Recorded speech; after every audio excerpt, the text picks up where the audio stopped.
EV Ramasamy சொன்னது, நம்மிடையே நிறைந்திருப்பது பொய், சரக்கோ கலப்படம், உபயோகிப்பதோ முக்கால் அளவுள்ள படி. இவைகளிலெல்லாம் எவ்வளவு நட்டம்! இவைகளையெல்லாம் கூட்டுறவு முறையில் லட்சியம் கொண்ட ஜனத்தலைவர்கள் ஏன் கண்ட்ரோல் செய்து அடக்கி தடுக்கக்கூடாது? 20/1/2022 நாள் விடுதலை. ஈவே ராமசாமி வியாபாரிகளிடமுள்ள பொய்யை பற்றி, சரக்குகளில் உள்ள கலப்படம் பற்றி பேசி அதனால் மக்களுக்கு எவ்வளவு நட்டம் என கவலைப்படுகிறார். நிச்சயம் நியாயமான கவலையே, அதை மறுப்பதற்கில்லை. ஆனால் நாம் எப்போதும் பிறரிடம் இருக்கக்கூடிய பொய்யை, கலப்படத்தை, போலி தன்மையை பற்றிதான் கவலைப்படுகிறோமே ஒழிய அவரவரிடம் இருக்கிற கலப்படத்தை பற்றி கவலைப்படுவதே இல்லை. அதுவே பகுத்தறிவாதி என சொல்லிக்கொண்ட ஈவே ராமசாமியிடமும் உள்ளது. அதனால் சமூகத்திற்கு பயனேதும் உள்ளதா? முதலில் நம்மை நாம் திருத்தி கொண்டாலே உலகளவில் அயோக்கியர்களில் எண்ணிக்கை ஒன்று குறைந்தது என்றாவது சந்தோஷப்படலாம். வெறுமனே அறிவுரை கூறிக்கொண்டு அயோக்கியனாக இருப்பதில் என்ன பலன் உண்டு? சரக்கில் உள்ள கலப்படத்தை பற்றி பேசிய ஈவே ராமசாமி தன் பகுத்தறிவு சமாச்சாரத்தில் உள்ள கலப்படத்தை பற்றி, போலி தன்மையை பற்றி அவர் கவலைப்பட்டாரா என்றால் இல்லை என்றுதான் சொல்ல வேண்டும்.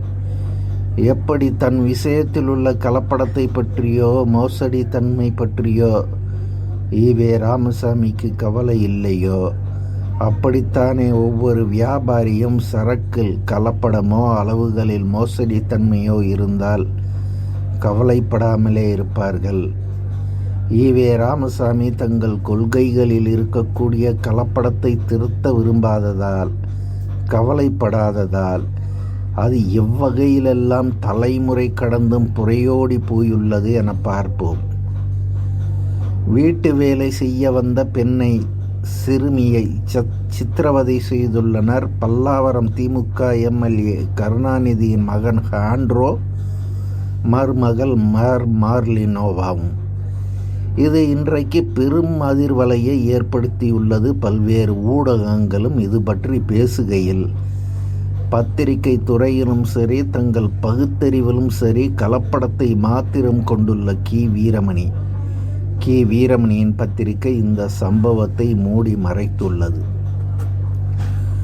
ஒரு 17 வயது ஒடுக்கப்பட்ட சமூக சிறுமிக்கு இழைக்கப்பட்ட கொடுமையை பற்றி பேசும்போது கூட கொடுமை செய்தவன் யார் என பார்த்துள்ளார் மானமிகு வீரமணி. கலப்பட அறிவு கொண்டிருந்ததால் தானே இந்த அனர்த்தம்.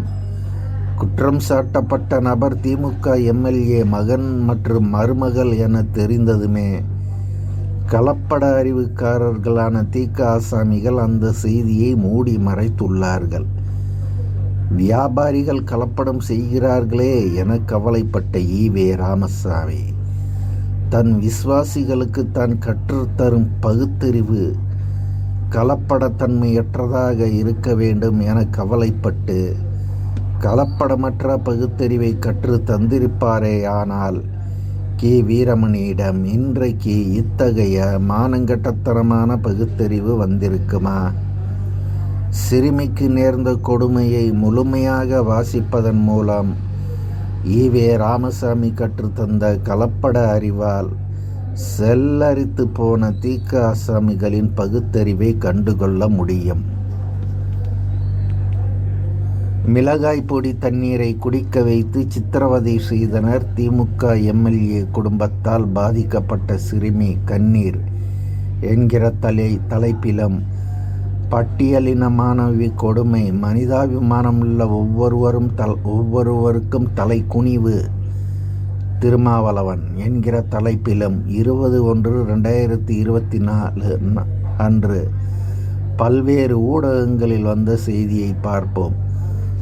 திருமாவளவன் கூறியது: கள்ளக்குறிச்சி மாவட்டம் உளுந்தூர்பேட்டை அருகேயுள்ள திருநறுங்குன்றம் கிராமம் ஆதி திராவிட சமூகத்தை சார்ந்த பள்ளி மாணவிக்கு நேர்ந்துள்ள வன்கொடுமைகள் மிகவும் அதிர்ச்சி அளிக்கிறது. 12ஆம் வகுப்பை முடித்துள்ள மாணவி நீட் தேர்வு எழுதி மருத்துவம் பயிலும் கனவில் இருந்துள்ளார். அதற்காக அவர் வீட்டு வேலை செய்ய முடிவெடுத்து முகவர் ஒருவர் மூலம் வீட்டு பணியாளராக வேலைக்கு சேர்ந்துள்ளார். வீட்டு உரிமையாளர் அண்டோ மதிவாணன் என்பவர் பல்லாவரம் தொகுதியைச் சேர்ந்த திமுக சட்டமன்ற உறுப்பினர் கருணாநிதியின் மகனாவார். அவரது மனைவி மெர்லின் என்பவர் தான் மாணவியை கொடூரமாக கொடுமைப்படுத்தியுள்ளார். வீட்டு வேலைக்கு சேர்ந்த நாளிலிருந்தே பல மாதங்களாக மாணவிக்கு சம்பளமும் தராமல் அவர் குடும்பத்தினரை சந்திக்க விடாமலும் ஒரு நாளைக்கு 16 மணி நேரம் வேலை வாங்கியதுடன் மனிதாபிமானமற்ற முறையில் அடித்து துன்புறுத்தி கொடூரமாக வதைத்துள்ளார்கள் என தெரிகிறது. பாதிக்கப்பட்ட மாணவியின் புகாரை அடுத்து கணவன் மனைவி ஆகிய இருவர் மீதும் வன்கொடுமை தடுப்புச் சட்டத்தின் கீழ் வழக்கு பதிவு செய்யப்பட்டுள்ளது. மாணவியை நள்ளிரவு வரை வேலை செய்ய சொல்லி அடித்ததுடன் ஜாதியை சொல்லி இழிவுபடுத்தி கொடுமைப்படுத்தியதாகவும் அந்த மாணவி கதறுவது நெஞ்சை உலுக்குகிறது.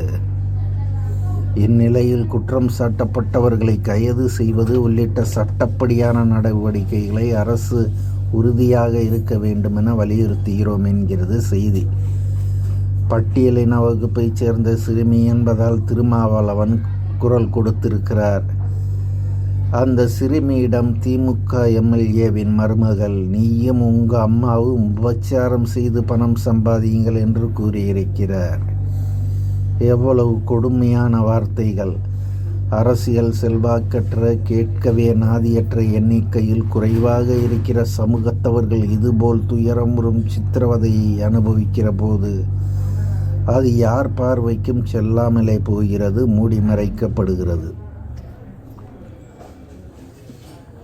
இந்த சம்பவம் கூட எவிடன்ஸ் கதிர் போன்றோரின் முயற்சினாலேயே வெளிக்கொண்டு வரப்பட்டுள்ளது. சமூக நீதிமன் என சொல்லப்படுகிற மண்ணில் பாதிக்கப்படும் ஒவ்வொருவரையும் அந்தந்த ஜாதிக்காரர்களே பார்த்து கொள்ள வேண்டும் என்கிற சூழல் நிலவுவது பேரவலம். பகுத்தறிவு பேசுகிற, சமூக நீதி பேசுகிற தீக்க ஆசாமிகளே பதிவின் ஆரம்பத்தில் சொன்னபடி கலப்பட அறிவு கொண்டவனாக ஒவ்வொரு குற்ற நிகழ்வையும் ஜாதி பார்த்து, மதம் பார்த்து, கட்சி பார்த்து விமர்சிக்கிற பேர்வழிகளாக இருந்தால் சாமானியனை குற்றம் சொல்லி என்னவாக போகிறது? இம்மாதிரியான செய்திகளை வீரமணி மூடி மறைக்கிற போது தான் எவ்வளவு ஈனத்தனமான காரியம் செய்கிறோம் என உணர மாட்டாரா? துயரப்பட்ட அந்த சிறுமியின் முகம் ஒரு கணம் வீரமணியின் அகக்கண்ணில் தோன்றாதா? தோன்றி மறையாதா? பொருட்களில் கலப்படம் செய்கிறவனுக்கு எப்படி கொஞ்சமும் குற்ற உணர்ச்சி இராதோ, அதேபோல் வீரமணிக்கு இந்த பித்தலாட்டமெல்லாம் செய்கிறோமே என்கிற குற்ற உணர்ச்சியும் இராது போல. மேற்கண்ட செய்தியை வாய் திறந்து பேச தீக்க ஆசாமிகளுக்கு தடையாக இருந்தது இரண்டே. ஒன்று சம்பந்தப்பட்டவர்களின் கட்சி, மற்றொன்று சம்பந்தப்பட்டவர்களின் மதம்.